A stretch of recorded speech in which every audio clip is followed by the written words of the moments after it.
Okay, trying to get Jack's little coughing fit. Started around 3 or 4 o'clock this afternoon. It's now 9:30, still off and on. He has several. Once he has one of these fits, they go on forever. And there it is again. So he gets several of these, and then by tomorrow it'll all be gone.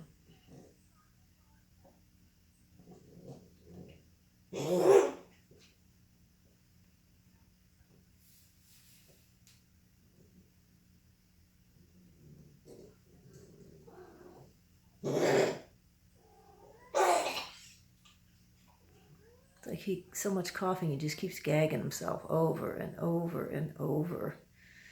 I'd really like to know what the problem is, see if there's any way to stop it. It doesn't happen that often. A month, 6 weeks, 8, it's just very inconsistent, but very distressing since it goes on for so long.